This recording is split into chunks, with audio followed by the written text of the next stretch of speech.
السلام عليكم ورحمة الله وبركاته. هلك أنا قد دعوانا يسان جانا قلافور official هدان نقول عصب تاين سبسكرايب لايك شير كومنت انت بوا حقيني ولا ليال قفل بو مسلنا هلك وهيك سنة الله سبحانه وتعالى يا قارسين كره وحاسة كسكو قارسين كره ولا لهنا الصوماليات وحاوي سبسكرايب يرى تاوتو oo nin walaalka ku saacido waxba ka ma dhibayso like share comment aad saartan waxba ka ma dhibto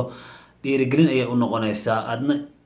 ilaahay yani waxba kaaga ma dhibaayo ajri xasanaad baad ka helaysaa walaalkaaga aad saaciday marka walaalayaal waxaan idinka codsanayaa subscribe ta like ta share ta commentiga inta bahan naga xasdina barnaamijkeena caawa wuxuu ku saabsan yahay gabar Soomaaliyeed ee joogto wadanka Pakistan oo ku rafaadsan nin Pakistani uu rafaadsaday ayaan ka hadlaynaa waxba yaana idinka hor dhicine gabadhi inaad nala daawataan ayaan doonaynaa ee afkeeda aad maqashaan bal nala daawada. Assalamu alaykum warahmatullahi wabarakatuh. Waxaa la yiraahdaa Aamina Aweys. Waxaan video duuba dawladda sharafta badan madaxweynaheega Maxamed Cabdullaahi Farmaajo ra'iisul wasaaraheega kullu madaxdeeda iyo shacabka Soomaaliyeed video aan u diraa. waxaan gabar Soomaaliyeed ku nool wadanka Pakistan qaasatan caasimadda Islamabad. waxaan ahay gabar ku soo guursatay nin Pakistan wadanka Sacuudi Carabiya 2002 bishii 7 koodeedii. waxaan u dhalay 8 ciyaal 4 iga dhintay 4 aan haysto.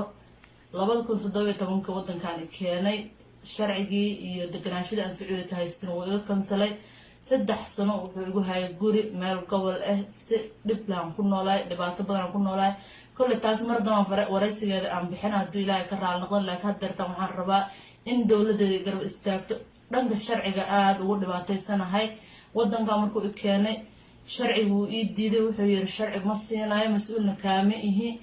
إن ولا شينا أي ورك أي نوشة توا وضع مقشين وحاس أيان درعة جوار سوماليات أو دباتي سن كعرتي سفارة دي سفيركي ودنك u joogay kaasoo matalay umada Soomaaliyeed ee haddana yiri yani waxba kama qaban karo war hadaan waxba ka qaban karin maxaa ku joogtaa meesha ii sheeg yaas wax u qabataa ma Pakistan wax u qabataa maxaa lagu geeyay meesha haye waxa lagu geeyay ee aad meesha wax ka tahay ma noo sheegi kartaa way ay safiir Soomaaliyeed ee ay wadan joog ayaan la hadlayaa war hadaan waxba u qaban karin umada Soomaaliyeed ee rafaadsan ee wadamada ku nool hadaan waxba u qaban karin ha hoosaawinino قال بنتها وشيغينه isaga taga meesha isaga taga qof wax qaban karo ayaa ilaahay u keenayo bal yaana hadalka idin ku daalinin gabadhii oo si hadlayso ayadoo dib ka haysta ka hadlayso bal nala daawado walaalayaal safaaradda waxaan ka qaban karnaa malaha ninkan visa u diiday asaga ka takatay waxaan rabaa in dawladda istaagto nin shakhsi intuu isoo wado wadanka ay keeno sidoo rabo ila dhaqmo dhibaato badan in geysto haddana dhankii sharciga ii diido deganaanshadeedii iga kansalay iqaamadeedii iga kansalay halkan si dhibaato u badan oo igu geysto haddeertan waxaa jirta maxkamada noo socoto maxkamada ay socoto viisada waa iga dhacday viisa ma haysto ma awoodo qof shacabaan ahay shakhsi ah maamo ah in haddaba sida aad maqasheen gabadha Soomaalida ah ee gabdhihii Soomaaliyeed sharafta badnaa qiimaha iyo karaamaha lahaa ayaa maanta nin xumo Pakistan saas u rafaadina oo u dhibtoona warar gabdhaha Soomaaliyeed waxaan idin sheegayaa hadii wax uu ku cunayo waraabaha haduu ku cunayo waraabaha ka noqdo bal waraabaha wax la isku awarmiya laakiin walaalkaaga berid haduu dhib ku geysto wiil Soomaaliyeed ehel baa joog tol baa joog qaraabo baa joog waa lagaaga qabanaya laakiin maanta Pakistan ayaa ka qabanaya ii sheeg oo haddana wadankiisa ku geystay walaalayaal dawladda Soomaaliyeed uu u horeeyay madaxweynaha federaalka Soomaaliya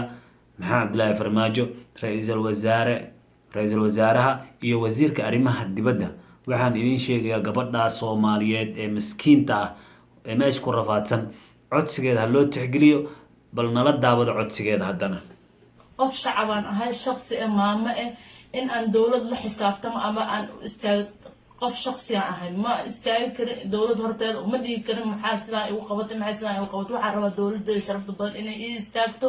ninkan shakhsiga sidoo rabo inuu dhaqmaa wadankiisa dhexdiisa in la iga qabto viisada la iga qaado xaqayga xuquuqayga la iga dhiciyo muwaadin Soomaaliyeed ahay in shakhsi soo wato wadanka ay keen asaga madaxweyne ee sidoo rabo iga galo waxa ayaan daro waxaan rabaa in la ii istaago madaxdeeda inay ii istaagto dhibaatadaasaan qabaa tan ugu weyn ay tahay sharciga xaggiisa in la iga caawiyo